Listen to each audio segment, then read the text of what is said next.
Hello friend, कैसे हैं आप लोग। उम्मीद है आप लोग बहुत ही अच्छे होंगे और अपने घर में स्वस्थ होंगे। तो जैसा कि आप लोग को पता है कि हम लोग पार्ट 1 डिफेंस मैकेनिज्म का पढ़ चुके हैं, तो अब हम लोग पढ़ेंगे पार्ट 2 डिफेंस मैकेनिज्म मतलब। तो चलिए बिना देर किए वीडियो को स्टार्ट करते हैं। Unconscious and involuntary forgetting of painful ideas, events and conflicts.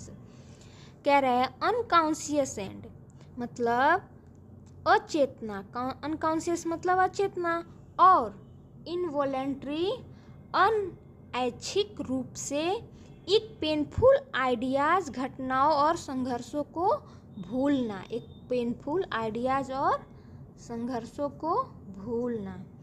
For example हम लोग उदाहरण के थ्रू देखेंगे। Forgetting a loved ones birthday fight. झगड़े के बाद अपनों का क्या करना, बर्थडे भूल जाना। इसका एग्जाम्पल है एक तरह से झगड़े के बाद अपनों का बर्थडे भूल जाना। अब हम लोग देखेंगे अनडूइंग। अनडूइंग मतलब होता है नाश करना। An act that makes a previous act of no effect. मतलब एन एक्ट ऐसे कार्य को सुधारना जो कि किसी बच्चे को किसी भी चीज़ को गलत कार्य करने का सज़ा दी गई हो। तो अब हम इसको एग्जाम्पल के थ्रू देखते हैं। For example, giving a treat to a child who is being punished for a wrong doing. यानी कि एक ऐसे बच्चे को उपहार देना, गिफ्ट देना जिसे गलत काम करने की सज़ा दी जा रही हो। तो ये हमारे एग्जाम्पल है। उम्मीद है आप लोग को समझ में आ गई होगी। 7 नंबर है आइडेंटिफिकेशन। आइडेंटिफिकेशन मतलब होता है पहचान। क्या कह रहा है, an attempt to increase self worth by acquiring certain attributes and characteristics of an individual one's admires। कह रहा है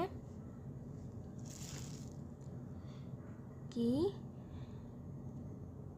दूसरे के व्यवहार को कॉपी करने लगना। इसका मतलब ये हुआ आइडेंटिफिकेशन मतलब पहचान होता है। तो इसमें दूसरे के व्यवहार को व्यक्ति कॉपी करने लगता है, उसके तरफ एडमायर्स होने लगता है, कैरेक्टर को, उसकी विशेषता को देखकर। तो एग्जाम्पल के थ्रू देखते हैं, बिल्कुल क्लियर हो जाएगा। A girl after hospitalisation of minor surgery divide to become a nurse because she developed and admiration for the nurse who looked after me। मतलब साफ है, एक बच्ची है जो कि सर्जरी कराने गई, कहाँ, हॉस्पिटल में। तो वो नर्स को जब देखी कि वो कितना अच्छे से वर्क कर रही है, उसे अच्छी लगने लगी, यानी उसे भावने लगी, अच्छी लगने लगी।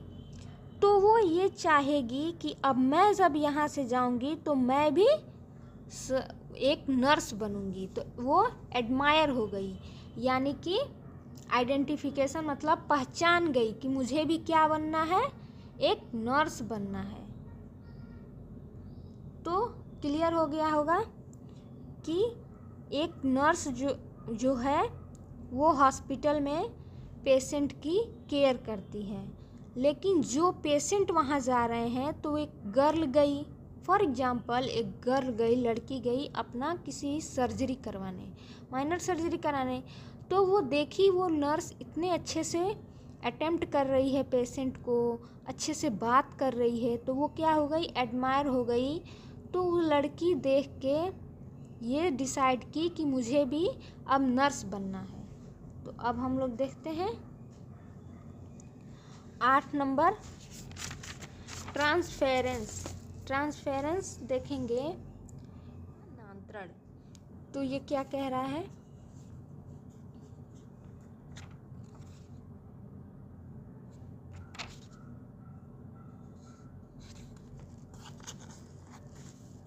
Image of one person in unconsciously identified. एक person unconsciously identify with that of another, यानी कि एक व्यक्ति है जो कि किसी भी व्यक्ति में इमेज बना लेता है कि यह मेरा भाई है या बेटी है, तो उसे हम क्या कहते हैं? ट्रांसफेरेंस। ट्रांसफेरेंस क्लियर हो गई होगी। एक व्यक्ति जो कि किसी भी पर्सन में एक इमेज बना लेता है कि वो मेरी सिस्टर होगी या मेरी वाइफ होगी या मेरी बेटी होगी, तो उसे हम ट्रांसफेरेंस कहते हैं। फॉर एग्जांपल के थ्रू हम लोग देखेंगे, बहुत ही क्लियर हो जाएगा। For example, a patient who is found of his daughter finds the nurse of the some age and heights of this daughter.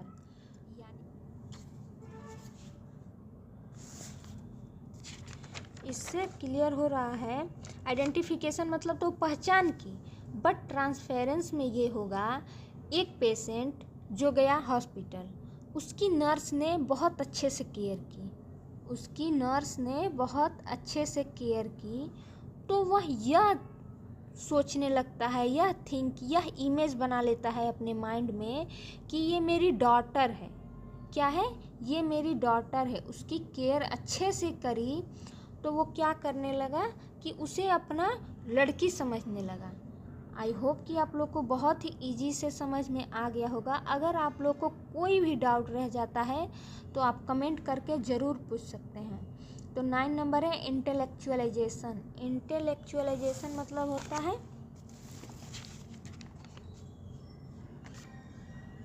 कह रहा है an attempt to avoid expressing actual emotion associated with a stressful situation by using intellectual process और logic, reasoning and analysis. कह रहा है इसमें जो person अपनी इमोशंस से दूर भागने लगता है, इसमें पर्सन क्या करता है? अपनी सिचुएशन से दूर भागने लगता है, उससे वो अटेम्प्ट नहीं करता, उसे पहचानता नहीं, उसे एक्सेप्ट नहीं करता है। तो अब हम लोग इसे एग्जाम्पल के थ्रू देखेंगे। For example, a man is being transferred with his job to a city far away from his parents' advantages associated with the move। यानी कि एक व्यक्ति, एक पर्सन जो कि जॉब से ट्रांसफ़र हो गई है लेकिन उस चीज़ को एक्सेप्ट नहीं कर रहा है, वो बार बार अपनी फाइल देखेगा कि नहीं मेरा यहीं है, इसी सिटी में है, बट उसका जॉब क्या हो गया है? ट्रांसफ़र हो गया है। अगर आप लोग को इससे समझ में नहीं आ रहा है तो एक एग्जांपल और मैं दे देती हूँ। फॉर एग्जांपल, एक पेशेंट को कैंसर हो गई है, बट डॉक्टर ने साफ साफ कहा है कि तुम्हें कैंसर हुआ है, बट वो बार बार दूसरे डॉक्टर को दिखाएगा कि नहीं मुझे कैंसर नहीं हुआ है। वो एक चीज़ को एक्सेप्ट ही नहीं करेगा कि उसे कैंसर हुआ है। आई होप कि आप लोग को समझ में आ गया होगा। तो अब हम लोग देखते हैं 10 नंबर इंट्रोजेक्शन। इंट्रोजेक्शन मतलब क्या हो गया? इंट्रोजेक्शन ही है, ये रॉन्ग है। Introjection the believes and values of another individual into one's one ego structure or one's own personality। तो इंट्रोजेक्शन हो गया। आई होप कि आप लोग को समझ में आ गया होगा। अब हम लोग देखते हैं निगेटिव। पॉजिटिव तो हम लोग देख लिए, अब हम लोग देखेंगे negative. Voluntary pushing of unpleasant feelings into subconscious mind, यानी कि वॉलेंट्री स्टडिंग। तो हम लोग देख लेते हैं कहना क्या चाहता है। वॉलेंट्री यानी जानबूझकर, पुशिंग अनप्लेजेंट फीलिंग्स, अपनी अनप्लेजेंट फीलिंग्स को क्या करेगा? सब कॉन्शियस माइंड में डाल देगा। यानी कि उसको जो प्लेजेंट नहीं दे रही है, कोई भी चीज़ उसको खुशी नहीं दे रही है, तो उसको बार बार टालने की कोशिश करेगा। किसमें? सब कॉन्शियस माइंड में।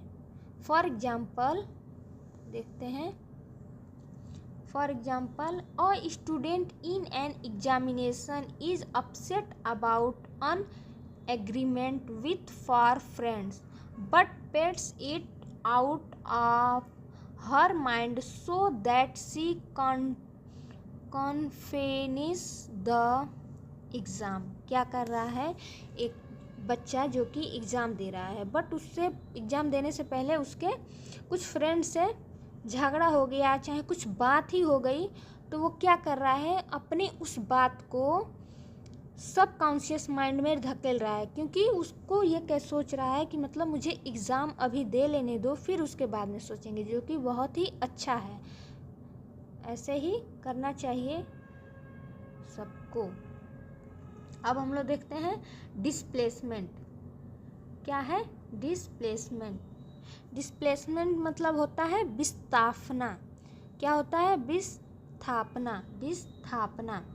An emotional feelings is unconsciously transferred to person or objects who are less dangerous than those who initially are arouse the emotion। कह रहा है इसमें जो व्यक्ति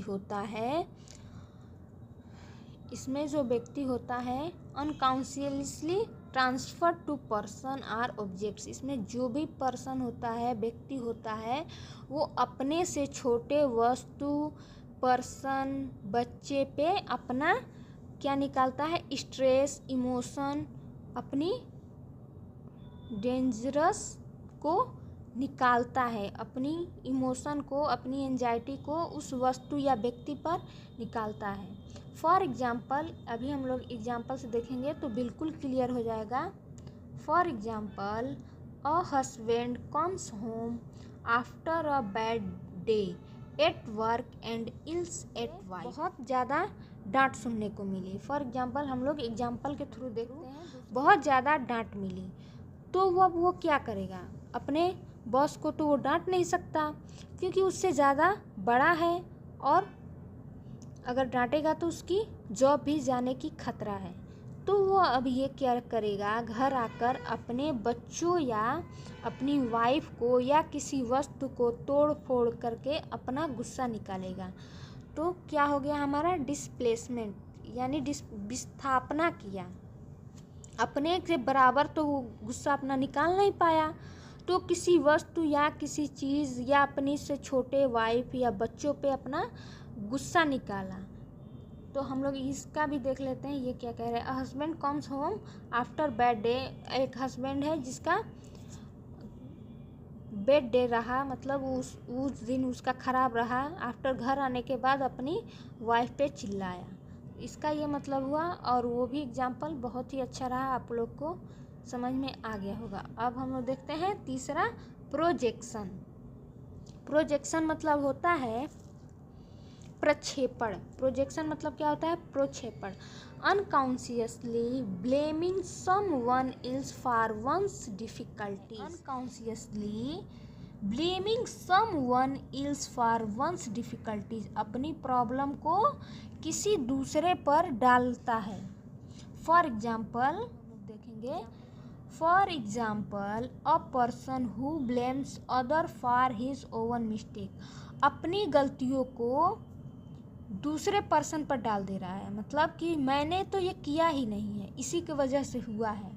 अनदर पर्सन पे डाल दे रहा है। ये other for his own mistake, उसकी खुद की मिस्टेक, गलती को किसी दूसरे पर्सन पर डाल देता है। फॉर एग्जांपल, हम लोग अब दूसरा एग्जांपल के थ्रू देखते हैं।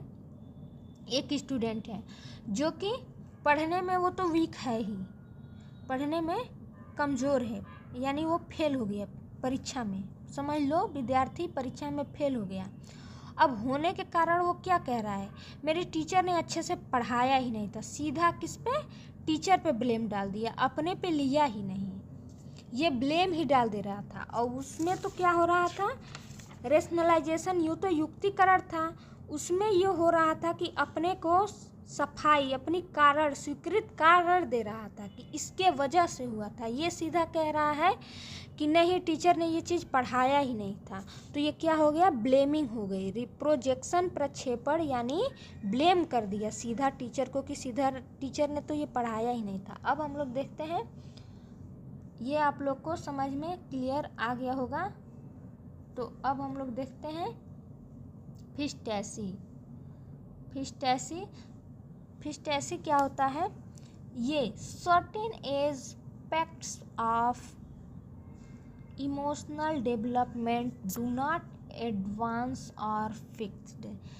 डे ड्रीमिंग, इसमें जो होता है फिस्टैसी, सर्टेन एस्पेक्ट, इसमें डे ड्रीमिंग पाई जाती है, यानी कि रात में ही, दिन में ही सपने देखना, यानी दिन में ही बच्चा सपने देखने लगता है। ये ज़्यादातर 13 से 19 एज में मतलब पाया जाता है, 13 से 19 एज में पाया जाता है। आई होप कि आप लोगों को समझ में आ गया होगा। तो अब हम लोग इसको फॉर एग्जांपल उदाहरण के थ्रू देखते हैं। थिंग शॉकिंग इन अ अडल्ट एज, सपने में अपने आप को रिच पर्सन की तरह देखना। Thing shocking in adult age, यह अडल्ट एज में पाया जाता है। और ये सपने में अपने आप को यह देखना कि मैं तो कोई अच्छा बॉस बन गया हूँ या कोई बहुत ही अमीर आदमी बन गया हूँ, अनएक्सेप्टेबल चीज़ें सोचने लगता है सपनों में, यानी दिन में ही। कह रहा है unacceptable real feelings are repressed and acceptable opposite feelings are expressed. इसमें क्या करता है व्यक्ति, अपनी जो रियल फीलिंग्स है उससे अपोजिट फीलिंग, यानी उसका उल्टी जो फीलिंग है रिप्रेस्ड करता है, किससे, व्यक्ति के सामने, यानी दिखाता है। अनएक्सेप्टेबल रियल फीलिंग्स को रिप्रेस्ड करता है लोगों के सामने। फॉर एग्जाम्पल, हम लोग एग्जाम्पल के थ्रू देखेंगे तो बहुत क्लियर हो जाएगा। एग्जाम्पल में क्या कह रहा है हमारा, a women who actually dislike her mother in law holds her feelings by being always very nice to her। इसमें क्या कह रहा है, अ वुमेन, एक जो महिला है, who actually dislike, अपनी बहू को डिसलाइक करती है, मतलब रियलिटी में तो अपने बहू को वो पसंद ही नहीं करती, बट सोसाइटी में कहीं भी गई तो वो लोगों के सामने क्या कहेगी, मेरी बहू या बहुत ही अच्छी है, मेरी बहू क्या है, बहुत ही अच्छी है, बहुत खूबसूरत है, बहुत अच्छी है। ये ज़्यादातर सीरियल्स में देखने को मिलता है। अब हम लोग देख लेते हैं 6 number, conversion. Strange emotional can और साइकोलॉजिकल प्रॉब्लम्स आर एक्सप्रेस्ड और कन्वर्टेड इनटू फिजिकल सिम्टम्स। कह रहा है कि स्ट्रेंज इमोशनल मतलब भावनात्मक, साइकोलॉजिकल शारीरिक प्रॉब्लम्स एक्सप्रेस्ड कन्वर्टेड इनटू शारीरिक सिम्टम्स, जो शरीर में हमारे शारीरिक सिम्टम्स होते हैं, तो बॉडी इमोशनल एक्सरसाइज में कन्वर्ट होता है। फॉर एग्जाम्पल, एग्ज़ाम टेंशन, जब किसी को एग्ज़ाम टेंशन होती है तो क्या होता है, हेडेक होता है, सर में दर्द होता है जब कोई। अब हम लोग देखते हैं डिसोसिएशन। डिसोसिएशन मतलब क्या होता है, पृथक्करण। The unconscious separation of painful feelings and emotions from an acceptable idea, situation or object। इसका ये हुआ डिसोसिएशन। अब हम लोग देख लेते हैं डेनियल। डेनियल मतलब होता है इनकार करना। An individual does not accept the existence of something that is disturbing. एक पर्सन है जो कि अपनी रियलिटी को एक्सेप्ट नहीं करता है। इसमें व्यक्ति अपनी रियलिटी को एक्सेप्ट करता ही नहीं है। यह ज़्यादातर उन व्यक्ति में पाया जाता है जो अपनी गलतियां कभी मानते ही नहीं हैं। डेनियल मतलब साफ इनकार कर देते हैं। तो हम लोग इसको एग्जाम्पल के थ्रू देखते हैं। फॉर एग्जाम्पल, एक पर्सन जो कि होता है स्मोकिंग करता है। क्या करता है? स्मोकिंग करता है, जो कि उसके हेल्थ को इफ़ेक्ट करता है, बट वह एक्सेप्ट नहीं करता। वो इसलिए एक्सेप्ट नहीं करता, वो सीधा कहता है मैं तो, मुझे टेंशन है तब मैं शराब पीता हूँ, मुझे बहुत सारी प्रॉब्लम है तो शराब पीता हूँ। ये मान ही नहीं सकता कि मैं शराब पीता हूँ तो मेरे हेल्थ को इफ़ेक्ट पहुँचा सकती है, मेरे लंग्स खराब हो सकते हैं, किडनी खराब हो सकती हैं। वो ये मानेगा ही नहीं। वो सीधा कहेगा, इनकार करेगा कि मैं इसी वजह से शराब पीता हूँ, स्मोकिंग करता हूँ। तो आई होप कि आप लोगों को वीडियो अच्छी लगी है। सब्सक्राइब करिए, दोस्तों में शेयर करिए, वीडियो को लाइक करिए और कमेंट करना ना भूलिए।